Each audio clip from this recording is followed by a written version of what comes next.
Michael Jackson was fiercely protective of his children, but today his teenage son Prince testified in a public courtroom about his father's death and his family's private life. It was a powerful moment in the Jackson family's wrongful death lawsuit against the promoters of the pop star's comeback concert. Let's go out to California. CNN's Tori Dunnan is joining us. Tori, what happened? Well, Wolf, right off the top, he said that he was a little bit nervous, that he had never really done this before. And all of it lasted just under 2 hours, and at times, it got very emotional. For most of his childhood life, Prince Michael Jackson lived in relative obscurity, fiercely protected by his famous father. Now the 16-year-old is at the center of a wrongful death trial against AEG Live, the music company that tried to resurrect Michael Jackson's career. During Prince's testimony, his lawyers showed intimate home videos and pictures. Birthdays. I'm Daddy's baby, and I love my daddy. Christmas. What's special about December 25th? It's Christmas. Even teaching the kids how to sing. Dressed in a black suit and soft-spoken, Prince described his father as a nurturer and teacher. But Prince appeared to choke up when questioned about the day his father died. He testified that the king of pop was excited about the comeback tour. But in the weeks leading up to his death, he became really skinny, and his body temp would go up and down. Prince said his father would cry after phone calls, saying, quote, "They're going to kill me. They're going to kill me." According to Prince, he was referring to AEG Live CEO Randy Phillips and his ex-manager, Dr. Tom Masereau. Prince testified that Phillips visited Jackson's home and aggressively spoke to Dr. Conrad Murray the night before his father's death. Prince said, quote, "He was grabbing by the back of his elbow, and they were really close, and he was making hand motions." AEG Live denies involvement in Jackson's death, saying Dr. Murray was not an employee of theirs. CNN's Alan Duke has extensively covered the Jackson family. The jurors really saw the humanity of Michael Jackson in the videos with the pictures and found out what Prince was saying is that he was a great dad. Since Jackson's death 4 years ago, his 3 children have emerged in the spotlight to honor their legendary father. Now Jackson's teen son is confronted with another painful chapter in a courtroom where a jury will decide who's responsible for the death of a musical icon.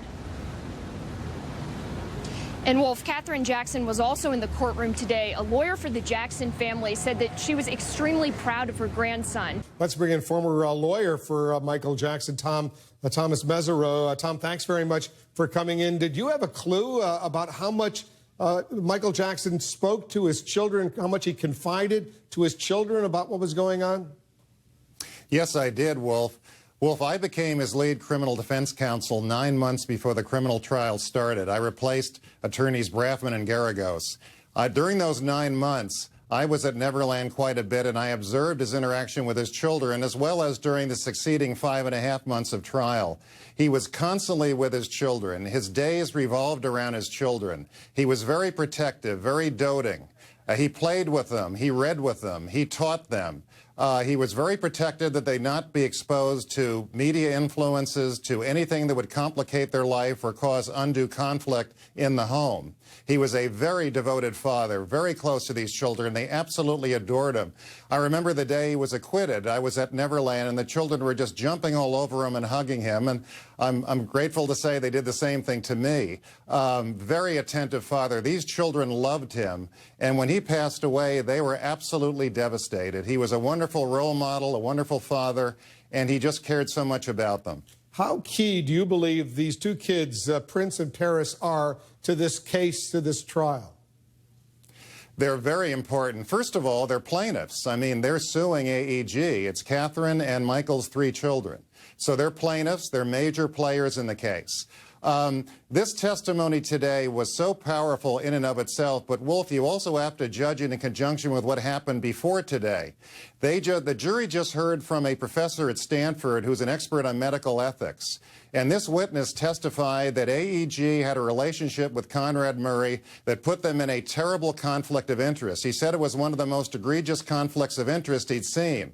AEG in emails is pressuring Conrad Murray, reminding him who's paying his salary, and he's a medical doctor who's responsible to his patient, but he's being pressured by the corporation that's paying him. When you take the testimony of Prince today and you can put that in conjunction with what this professor said from Stanford, it's very powerful testimony for the plaintiffs, and I think very fatal to AEG. Did Michael Jackson ever confide in you and say he was fearful of his life? He told me he was fearful of his life many times. He was fearful of people he thought had conspired to bring this criminal case against him, and he would call me at 3 or 4 in the morning during the trial, tearful about what could happen to his children. He was always very concerned that people were conspiring to take his wealth, take his catalog, that people had instigated a false criminal prosecution with the district attorney to try and take him down, that they wanted him in prison so they could sue him and he wouldn't be able to fight back. But always, the major fear for him was what all this could do to his wonderful children who he loved so much. Tom, thanks very much for coming in. Thank you for having me, Wolf.